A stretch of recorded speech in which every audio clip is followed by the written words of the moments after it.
அன்புக்குரிய மாணவ செல்வங்கள் அனைவருக்கும் இனிதான வணக்கங்கள். இக்காணொளியிலே தரமைந்து புலமை பரிசில் பரீட்சை வினாத்தாள் 2 தொடர்புடைய தமிழ் மற்றும் சுற்றாடல் சார்ந்த பகுதிகளில் சில வினாக்களும் அவற்றுக்கான விளக்கங்களையும் பார்க்க இருக்கின்றோம். அந்த வகையிலே முதலாவதாக ஒரு பந்தி தரப்பட்டு 6 வினாக்கள் இங்கே வழங்கப்பட்டிருக்கின்றன. அவற்றோடு தொடர்புடைய விடைகளை அவதானிப்போம். முதலிலே பந்தியை பார்த்துக்கொள்வோம். பின்வரும் பந்தியை வாசித்து வினாக்களுக்கு விடை எழுதுக.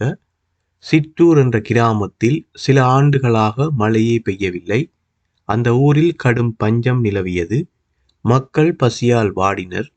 நல்ல உள்ளம் படைத்த செல்வந்தர் ஒருவர் தினமும் அவ்வூர் மக்களுக்கு மதிய உணவை வழங்க விரும்பினார். இளகிய உள்ளம் கொண்ட அவர், இந்த ஊரில் உள்ளவர்கள் யாரும் பசியால் வாட வேண்டாம், தினமும் மதிய உணவு வழங்க ஏற்பாடு செய்கின்றேன் என்று ஊர் பெரியவர்களிடம் கூறினார். இதில் இந்த பந்தி தொடர்பாக நீங்கள் கற்றிருப்பீர்கள். இது உங்களுடைய பாடத்திட்டத்துக்குள் இருக்கக்கூடிய ஒரு பந்தியத்தை நான் இங்கே வழங்கியிருக்கின்றேன். முதலாவது வினா, அஃறிணை இறந்த கால ஒருமை வினை சொல்லை எழுதுக. இந்த வினாவை அவதானித்துக் கொள்ளுங்கள். அஃறிணை இறந்த கால ஒருமை வினைச்சொல். ஆகவே நீங்கள் தெரிவு செய்கின்ற அந்த சொல் நீங்கள் சரிபார்க்க வேண்டும். தெரிவு செய்த பின்னர் சரிபார்க்க வேண்டும். எவ்வாறெனில் அந்த சொல் அஃறிணையாக இருக்க வேண்டும், இறந்த காலமாக இருக்க வேண்டும், ஒருமையாக இருக்க வேண்டும், வினை சொல்லாக இருக்க வேண்டும். ஆகவே அந்த வகையிலே நீங்கள் தெரிவு செய்ய போகின்ற அந்த வினை சொல் சரியாக அனைத்து விடயங்களையும் காட்டக்கூடியதாக இருக்கணும். அஃறிணை இறந்த கால ஒருமையிலே இருக்க வேண்டும். அவ்வாறாக இங்கே பார்க்கின்ற போது நிலவியது, நிலவியது என்கின்ற சொல்லை அவதானித்துக் கொள்ளுங்கள். இது ஒரு அஃறிணை சொல், இறந்த காலத்தை காட்டுகின்றது, ஒருமையாக இருக்கின்றது. அதே நேரம் இது ஒரு வினை சொல்லாக காணப்படுகின்றது. அடுத்ததாக அடைமொழி சொல் ஒன்று எழுதுக. அடைமொழி தொடர்பாக நீங்கள் கற்றிருப்பீர்கள். ஒரு சொல்லை விசேடித்து கூறுகின்ற சொல்லாக இருக்கும். அந்த வகையில் இங்கே இந்த பந்தியிலே நல்ல என்கின்ற ஒரு சொல் இருக்கின்றது. நல்ல உள்ளம் படைத்த செல்வந்தர். ஆகவே இங்கே நான் நல்ல என்கின்ற அந்த அடைமொழி சொல்லை இங்கே தெரிவு செய்திருக்கின்றேன். பந்தியில் இடம்பெற்ற நிறுத்தற்குறிகள் 2 பெயர்களை எழுதுக. உங்களுடைய பாடத்திட்டத்திலே நிறுத்தற்குறிகள் தொடர்பாக தரம் 3 கற்றிருப்பீர்கள். ஒவ்வொரு தரத்திலும் உங்களுக்கு சில நிறுத்தற்குறிகள் அங்கே அறிமுகப்படுத்தப்பட்டு உதாரண வாக்கியங்களோடு அந்த விடயங்கள் ஆசிரியர் வழிகாட்டிலே தெளிவுபடுத்தப்பட்டிருக்கின்றன. ஆகவே இங்கே இந்த பந்தியிலே இருக்கக்கூடிய நான் 2 நிறுத்தற்குறிகளை தெரிவு செய்கின்றேன். ஒன்று மேற்கோட்குறி, மற்றது முற்றுப்புள்ளி. அதற்கு மேலதிகமாக இருந்தால் நீங்கள் தேவையான, அதாவது 2 எழுத கூறினால் நிச்சயமாக நீங்கள் 2 எழுதினால் மாத்திரமே உங்களுக்கு புள்ளிகள் வழங்கப்படும். 1 எழுதினாலோ அல்லது 2க்கு மேற்பட்ட நிறுத்தற்குறிகளை நீங்கள் எழுதியிருந்தாலோ புள்ளிகள் வழங்கப்பட மாட்டாது. நன்றாக நினைவிலே வைத்துக் கொள்ளுங்கள். எப்பொழுதுமே வினாப்பத்திரத்திலே வழங்கப்படுகின்ற அறிவுறுத்தலை முழுமையாக நீங்கள் பின்பற்ற வேண்டும்.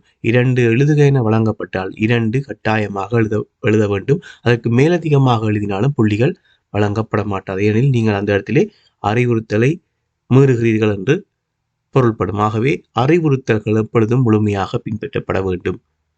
அடுத்த வினா, உயர்திணை படர்க்கை பன்மை பெயர் சொல் ஒன்று எழுதுக. இங்கும் கவனித்துக்கொள்ள, இங்கு பெயர் சொல்லை நாங்கள் தெரிவு செய்ய வேண்டும்.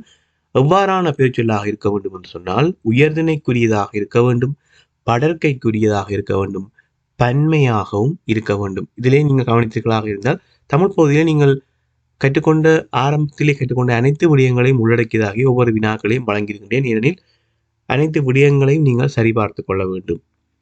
அந்த வகையிலே நான் இதிலிருந்து ஒரு பெயர் சொல்லி எடுத்திருக்கின்றேன். மக்கள் என்கின்ற ஒரு சொல்லை எடுத்திருக்கின்றேன். மக்கள் என்பது உயர்திணைக்குரியது, அதே நேரம் படர்க்கைக்கானது, அதே நேரம் பன்மையானது. பன்மை பெயர் சொல்லாக இருக்கின்றது. ஆகவே சரியான சொல்லொன்றை தெரிவு செய்திருக்கின்றேன். அடுத்தாக மனம் என்பதன் ஒத்தகருத்து சொல்லை எழுதுக. மனம், உள்ளம் என்கின்ற ஒரு ஒத்தகருத்து சொல் பந்தியிலே இருக்கின்றது. மடக்கேறும் அறவும் காணப்படும் சொல்லை எழுதுக. சிற்றூர், சிற்றூர் என்கின்ற சொல் மடக்கேறும் அறவும் காணக்கூடிய சொல்லாக இருக்கின்றது. ஆகவே இதிலே தெரிவு செய்திருக்கின்றேன். நன்றாக கவனித்துக் கொள்ளுங்கள். எப்பொழுதுமே பந்தி சார்ந்த வினாக்களிலே கேட்கப்படுகின்ற வினாக்களுக்கு பந்தியிலே விடைகள் நிச்சயமாக இருக்கும். அவ்வாறு இருக்கின்ற போது அவற்றை நீங்கள் சரியான முறையில் தெரிவு செய்ய வேண்டும். சில வேளைகளில் நீங்கள் பந்தியை கிரகித்து அவை சார்ந்து சில மேலதிகமான சில வினாக்கள் வருவதுண்டு. அவற்றை நீங்கள் பந்தியை கிரகித்து அவற்றிலிருந்து எடுத்துக்கொண்ட விடயங்களைத்தான் பயன்படுத்த வேண்டியதாக இருக்கும். அடுத்ததாக மிக முக்கியமான ஒரு சிறிய பகுதி ஒன்று, பெரும்பாலும் பகுதி 2 இடம்பெறக்கூடிய இந்த பகுதி அதிகளவான மாணவர்கள் தவறாக விடைகளை எழுதுவதற்கு வாய்ப்பு இருக்கக்கூடிய ஒரு விடயமாக இந்த வினா பகுதி காணப்படுகிறது. ஏனெனில் அறிவுறுத்தல்களை சரியான முறையிலே பின்பற்றாமல் விட்டால் இந்த வினா பகுதி உங்களுக்கு புள்ளிகளை இழக்கச் செய்யும். அதே நேரம் இது ஒரு எழுவாய் பயனிலை தொடர்பு, அதாவது வாக்கியங்களை சரியாக அமைத்திருப்பதற்கான ஒரு ஒழுங்குமுறையை நீங்கள் விளங்கியிருக்கின்றீர்களா என்பதை பார்ப்பதற்கான ஒரு பகுதியாகவே இந்த பகுதி வழமையான வினாத்தாள்களிலே இடம்பெறுவதுண்டு. ஆகவே இந்த பகுதியிலே நீங்கள் முழுமையாக உங்களுடைய கவனத்தை செலுத்தி செய்து கொள்ள வேண்டும். அந்த வகையிலே பின்வரும் வாக்கியங்கள் சரியாயின் சரி எனவும் பிழையாயின் பிழை எனவும் அடைப்புக்குள் எழுதுக. நன்றாக விளங்கிக் கொள்ளுங்கள். எழுதுக. இங்கே அடையாளம் இடுவதற்கான எந்த அறிவுறுத்தலும் வழங்கப்படவில்லை. ஆகவே நீங்கள் எழுத வேண்டும். பூந்தோட்டத்தில் மல்லிகை பூக்கள் மலர்ந்துள்ளன. மலர்ந்துள்ளன, எவை மலர்ந்துள்ளன? மல்லிகை பூக்கள். ஆகவே இங்கே எழுவாய் பயனிலை தொடர்பு மிக சரியாக இருக்கின்றது. எனவே இந்த வாக்கியம் சரி. கழிவு நீர் தேங்கி நிற்பதால் நுளம்புகள் பெருகுகின்றது. இங்கே பெருகுகின்றது என்கின்ற வினைச்சொல்லோடு இந்த வாக்கியம் முடிகின்றது. இது ஒரு ஒருமையிலே இருக்கின்றது.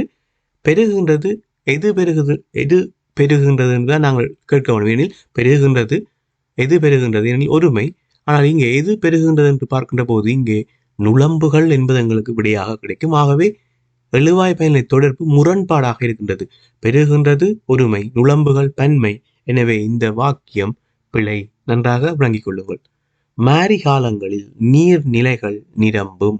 மாரிகாலங்களிலே நீர்நிலைகள் நிரம்பும். இது ஒரு சாதாரண ஒரு விடயம், சரியான ஒரு விடயம். வாக்கிய அமைப்பு சரியாக இருக்கின்றது. நான் எனது அக்காவுடன் பாடசாலைக்கு சென்றேன்.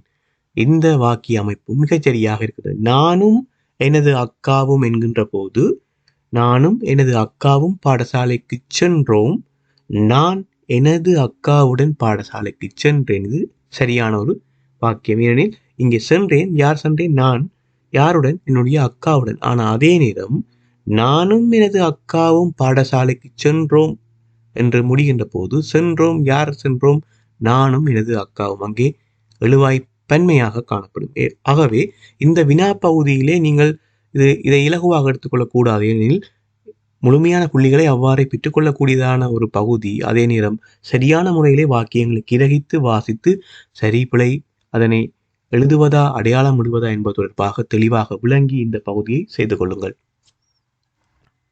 அடுத்ததாக கீழே தரப்பட்ட வினைச்சொல்லின் எதிர்கால வினைச்சொல்லை எழுதுக. ஒரு வினைச்சொல் தரப்பட்டிருக்கின்றது, விழுந்தது. அதனுடைய எதிர்கால வினைச்சொல் விழுந்தது, விழும்.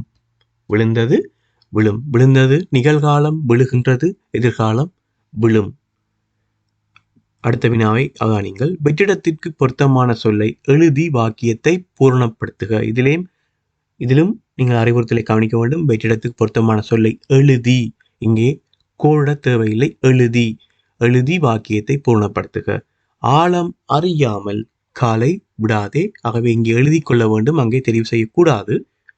மக்களுக்கு சேவை செய்வது மிகச்சிறந்த பணியாகும்.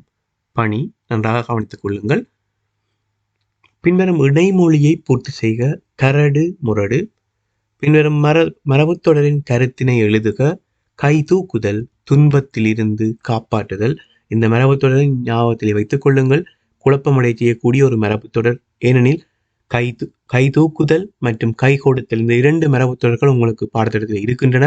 கை கொடுத்தல் என்பது உதவுதல், கை தூக்குதல் துன்பத்திலிருந்து காப்பாற்றுதல். இரண்டினையும் குழப்பக்கூடாது, ஞாபகத்திலே வைத்துக் கொள்ளுங்கள். அதே நேரம் நான் இங்கே வழங்கியக்கூடிய இந்த பகுதியில் இருக்கக்கூடிய இந்த வினாக்களை அவதானித்துக் கொள்ளுங்கள். வெற்றிடங்களை எழுதி நிரப்ப அறிவுறுத்தல் வழங்கப்பட்டால் நீங்கள் எழுதி மாத்திரமே நிரப்ப வேண்டும். எழுதுவதோடு சிலர் வெற்றிட சரியான சொல்லை தெரிவு செய்து விடுவார்கள். அது தவறு.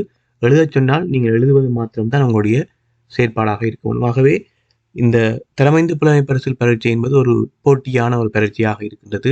இங்கே நீங்கள் வினாக்கள் செய்கின்ற போது அறிவுறுத்தலை மிகச் சரியாக பின்பற்றி சரியான முறையிலே சரியான விடையை நீங்கள் எழுதுவதே உங்களுக்கு மிகவும் நன்று. அடுத்த பகுதியை அவதானிங்கள். பின்வரும் தொடர் மொழிக்கான ஒரு மொழியை எழுதுக. வீண் செலவு செய்பவன் ஊதாரி. எதிர்பார்ச்சொல்லை எழுதுக. குணவான் குணவதி. பண்டிதை பண்டிதன். பின்வரும் பழமொழியை பூர்த்தி செய்க. உப்பிட்டவரை உள்ளளவும் நினை. இந்த இடத்தை அவதானித்துக் கொள்ளுங்கள். உள்ளளவும் நினை. எழுத்துப்பிழைகள் கூடுதலாக வரக்கூடிய பழமொழிகள் இருக்கின்றன. அவற்றினை மீண்டும் மீண்டும் எழுதி பார்த்துக் கொள்ளுங்கள். வெற்றிடங்களை நிரப்புக. தவளைக்கு பேத்தை போல பாம்புக்கு, அதாவது இங்கே தரப்பட்டிருப்பது இளமை பேர் பாம்பு குட்டி. நெல்லுக்கு அரிசி போல திணைக்கு, இது உள்ளீட்டு பெயரோடு தொடர்புடைய ஒரு தொடர். ஆகவே திணையும் அரிசி தான். ஏன்னா நெல்லுக்கு அரிசி போல திணைக்கும் அரிசி தான். ஆகவே நான் இந்த தமிழ் பகுதியிலே தந்திருக்கக்கூடிய விடயங்கள் உங்களுடைய ஆசிரியர் வழிகாட்டிலே இருக்கக்கூடிய விடயங்களைத்தான் நான் எடுத்து தந்திருக்கின்றேன். ஏனெனில் இறுதி பரீட்சையிலே உங்களுக்கு இவ்வாறான பகுதிகள் வருகின்ற போது அனைத்தும் உங்களுடைய ஆசிரியர் வழிகாட்டி மற்றும் பாடநூலோடு தொடர்புடைய விடயங்களாகத்தான் இருக்கும். அவற்றை தாண்டி எந்த ஒரு விடயமும் வரப்போவதில்லை. ஆகவேதான் பயிற்சிக்காக உங்களுடைய பாடத்திட்டத்தில் இருக்கக்கூடிய தொடர்மொழி, குறுமொழி, எதிர்பார்ச்சொற்கள், பழமொழிகள், இளமை பெயர்கள், உள்ளீட்டு பெயர்களோடு தொடர்புடைய விடயங்களை இங்கே வழங்கியிருக்கின்றேன். அடுத்ததாக சில சுற்றால் சார்ந்த வினாக்கள், சுற்றாலோடு தொடர்புடைய வினாக்களும் அவற்றுக்கான விடைகளையும் பார்ப்போம். தியான பயிற்சியின் 4வது படிமுறை. படிமுறை ஒழுங்குமுறையிலே ஞாபகத்திலே வைத்திருக்க வேண்டும். முதலாவதாக உடலை தளர்த்தல், 2வது உள்ளத்தை தளர்த்தல், 3வது திடசித்தம், 4வது பிரார்த்தனை, 5வது உதிப்பு. ஆகவே 4வது படிமுறை பிரார்த்தனை. உடலுக்கு வளர்ச்சியை தரும் உணவு அல்லாதது. உணவு அல்லாது. ஆகவே 2 உணவுகள், 3 விடைகளிலே 2 உணவுகள் உடலுக்கு வளர்ச்சியை தரக்கூடியவையாக இங்கே வழங்கப்பட்டிருக்கும். பார்ப்போம். முதலாவதாக முட்டை, 2வது கராமணி பயிறு, 3வது கேரட். இதிலே முட்டையும் கராமணி பயிரும் உடலுக்கு வளர்ச்சியை தரும் உணவுகள். ஆகவே அல்லாதது கேரட். கேரட் என்ன செய்யும் என்று சொன்னால் உடலை நோயிலிருந்து பாதுகாக்கின்ற ஒரு உணவாக இருக்கின்றது. கராமணி பயிர் என்பது இங்கே கௌப்பியத்தை நாங்கள் கராமணி பயிர் என்று அழைத்துக் கொள்வோம். இலங்கையின் தேசிய விளையாட்டில் ஒரு குழுவில் எத்தனை பேர் விளையாடுவர்? ஒரு குழுவிலே 6 பேர் விளையாடக்கூடியதாக இருக்கும். மண்ணில் புற்று அமைத்து வாழும் பிராணி. இது ஒரு கடந்த கால வினா. மண்ணில் புற்று அமைத்து வாழும் பிராணி கரையான். இதிலே நன்றாக கவனித்துக் கொள்ளுங்கள். வினாவை விளங்கிக் கொள்ளுங்கள். மண்ணில் புற்று அமைத்து வாழும் பிராணி. அடுத்த வினாவை கவனித்துக் கொள்ளுங்கள். சர்வதேச குடிநீர் தினம் எப்போது கொண்டாடப்படுகிறது? மார்ச் 22. இதிலே அக்டோபர் 15 உலக கை கழுவுதல் தினம் கொண்டாடப்படுகின்றது. அதே போல வெள்ளைப்பிரம்பு தினமும் கொண்டாடப்படுகின்றது. ஜூன் 5 சர்வதேச சூழல் தினம், அதாவது சுற்றாடல் தினம் என்று அழைத்துக் கொள்வோம், கொண்டாடப்படுகின்றது. ஆகவே உங்களுடைய பாடத்திட்டத்திலே நீங்கள் கற்கின்ற கருப்பொருட்களோடு தொடர்புடைய விடயங்களிலே இருக்கக்கூடிய தினங்கள், சர்வதேச தினங்களை ஞாபகத்திலே வைத்துக் கொள்ளுங்கள். இலங்கைக்கு உரித்தான முளையூட்டி. நன்றாக கவனித்துக் கொள்ளுங்கள். இலங்கைக்கு உரித்தான முளையூட்டி தரப்பட்ட விடைகளிலே சுண்டலி. இதிலே வௌவால் பறக்கும் முளையூட்டி. பறவைகளிலேயே முளையூட்டி விலங்காக இருக்கக்கூடிய ஒரு பறவை வௌவாலாக காணப்படுகின்றது. ஆனால் அது இலங்கைக்கு உரித்தான முளையூட்டி அல்ல. பௌத்தர்களின் பண்டிகையாக அமையாதது. பௌத்தர்களின் பண்டிகையாக அமையாதது. முதலாவதாக ஹஜ் பெருநாள், சித்திரை புத்தாண்டு, பொசன். இதிலே ஹஜ் பெருநாள் பௌத்தர்களுடைய பண்டிகையாக அமையாத ஒன்று. சித்திரை புத்தாண்டு மற்றும் பொசன் பௌத்தர்களுடைய பண்டிகையாக கொண்டாடப்படுகின்றது. அதே நேரம் சித்திரை புத்தாண்டு தமிழர்கள், சிங்களவர்கள் 2 இனங்களாலும் 2 இனத்தவர்களாலுமே கொண்டாடப்படுகின்ற ஒரு பண்டிகையாக அமைகின்றது. அடுத்த வினா, அருகில் உள்ள வித்தின் பெயர். அருகில் உள்ள வித்தை அவதானித்துக் கொள்ளுங்கள். இது எண்ணெய் வித்து என்று அழைக்கப்படுகின்றது. எண்ணெய் வித்து. அடுத்த வினாவை அவதானித்துக் கொள்ளுங்கள். பொருளாதார நன்மை தரும் பிராணி அல்லாதது. பொருளாதார நன்மை தரும் பிராணி என்பதை முதலில் விளங்கிக் கொள்ளுங்கள். பிராணிகள் மூலம் மனிதன் தன்னுடைய பொருளாதார தேவைக்காக பணத்தை பெற்றுக்கொள்ளக்கூடிய வகையிலே உதவி செய்யக்கூடிய பிராணிகளைத்தான் நாங்கள் பொருளாதார நன்மை தரும் பிராணிகள் என்று கூறுவோம். உதாரணமாக பசுவை எடுத்துக்கொண்டால், பசு பால் தருகின்றது. அவற்றை விற்பனை செய்து மனிதன் பணத்தை பெற்றுக்கொள்கின்றான். அது ஒரு பொருளாதார நன்மையாக மனிதனுக்கு அமைகின்றது. ஆகவே பசு ஒரு பொருளாதார நன்மை தரும் பிராணி. தேனியை எடுத்துக்கொள்வோமாக இருந்தால், தேனி அதிலிருந்து அது சேகரிக்கின்ற தேனை மனிதன் எடுத்து அதை விற்பனை செய்து அதன் மூலம் மனிதன் பணத்தை பெற்றுக் கொள்கின்றான். ஆகவே தேனி ஒரு பொருளாதார நன்மை தரும் பிராணி. அதே நேரம் தேனி மனிதனுக்கு மருந்து, அதாவது தேனை வழங்குகின்றது. தேனை மனிதன் மருந்தாக பயன்படுத்துகின்றான். மருந்தையும் தரக்கூடிய ஒரு பிராணியாக இருக்கின்றது. இங்கே கேட்கப்பட்ட விடயம் பொருளாதார நன்மை தரும் பிராணி அல்லாதது. ஆகவே காகம் விடையாக அமையும். எதிரிகளிடமிருந்து தன்னை பாதுகாக்க உடலை வட்டமாக சுருட்டி கொள்ளும் பிராணி. ஒவ்வொரு பிராணிகளும் எதிரிகளிடமிருந்து பாதுகாத்துக் கொள்ள தான் வாழுகின்ற சூழலுக்கேற்ப தன்னை பாதுகாத்துக் கொள்வதற்கேற்ற வகையிலே இசைவாக்கம் அடைந்திருக்கும் ஒவ்வொரு பிராணிகளும் அந்த வகையிலே தன்னை பாதுகாத்துக் கொள்ள எதிரிகளிடமிருந்து தன்னை பாதுகாக்க உடலை வட்டமாக சுருட்டி கொள்ளும் பிராணியாக இங்கே மரவட்டை காணப்படுகின்றது. ஞாபகத்திலே வைத்துக் கொள்ளுங்கள். அட்டை வேறு, மரவட்டை வேறு. இந்த ரெண்டுக்குமான வேறுபாட்டை விளங்கிக் கொள்ளுங்கள். அட்டை கால்களற்ற ஒரு பிராணியாக இருக்கின்றது. மரவட்டை அவ்வாறல்ல, அநேக கால்களை கொண்ட ஒரு பிராணி. எதிரிகளிடமிருந்து தன்னை பாதுகாக்க தன்னுடைய உடலை வட்டமாக சுருட்டி கொள்ளக்கூடிய ஒரு பிராணியாக மரவட்டை காணப்படுகின்றது. அடுத்த வினா, மக்கள் மாட்டிறைச்சி உண்பதை தவிர்க்க அரும்பாடுபட்டவர். இது ஏற்கனவே நான் பல தடவை உங்களுக்கு பல காணொலிகளிலே இந்த விடயத்தை தெளிவுபடுத்தியிருந்தேன். ஒவ்வொரு பெரியார்கள் அவர்களோடு தொடர்புடைய சேவைகள் தொடர்பாக. அந்த வகையிலே மக்கள் மாட்டிறைச்சி உண்பதை தவிர்க்க அரும்பாடுபட்டவர் வனயஸ் மஹிந்த தீரர். அதிவேக வீதியில் விபத்து ஏற்பட்டால் அழைக்க வேண்டிய தொலைபேசி எண். இது ஒரு மிக முக்கியமான ஒரு வினா, ஞாபகத்திலே வைத்துக் கொள்ளுங்கள். அதிவேக வீதியில் விபத்து ஏற்பட்டால் அழைக்க வேண்டிய தொலைபேசி எண் 1969, அதாவது 1969 ஞாபகத்திலே வைத்துக் கொள்ளுங்கள். அதே போல ஒவ்வொரு விழிப்புணர்வு ஏற்படுத்தக்கூடிய, அதே நேரம் உங்களுடைய சேவைகளை நீங்கள் பெற்றுக்கொள்ளக்கூடிய தொலைபேசி இலக்கங்களை ஞாபகத்திலே வைத்துக் கொள்ளுங்கள். உதாரணமாக முதலாவது விடையில் இருக்கக்கூடிய 1929, இது சிறுவர் துஷ்பிரயோகம் தொடர்பாக நீங்கள் அழைக்க வேண்டிய, தெரியப்படுத்த வேண்டிய ஒரு தொலைபேசி எண்ணாக இருக்கும். அதே போல மூன்றாவது விடையில் இருக்கக்கூடியது 1919, இது அரச தகவல் திணைக்களத்தோடு நீங்கள் தொடர்பு கொள்ள வேண்டிய தொலைபேசி எண்ணாக இருக்கிறது. இவ்வாறாக உங்களுடைய பாடத்திட்டத்துக்குள்ளே இருக்கக்கூடிய தொலைபேசி எண்கள், அவற்றினுடைய விவரங்களை நிச்சயமாக நீங்கள் மரணம் செய்து வைத்துக் கொள்ளுங்கள். ஆகவே அன்புக்குரிய மாணவ செல்வங்களே, இந்த காணொலியிலே பகுதி 2 தொடர்புடைய தமிழ் மற்றும் சுற்றாடல் சார்ந்த சில விடயங்களை தெளிவுபடுத்தியிருக்கிறேன். குறிப்பாக தமிழ் பகுதியிலே நீங்கள் அவதானமாக செயற்பட வேண்டிய இடங்கள், எந்தெந்த இடங்களிலே நீங்கள் கவனம் செலுத்த வேண்டும் கூடுதலாக என்பது தொடர்பாக அறிவுறுத்தல் வழங்கி இருக்கின்றேன். மீண்டும் இன்னொரு காணொலியை சந்திக்கின்றேன். நன்றி.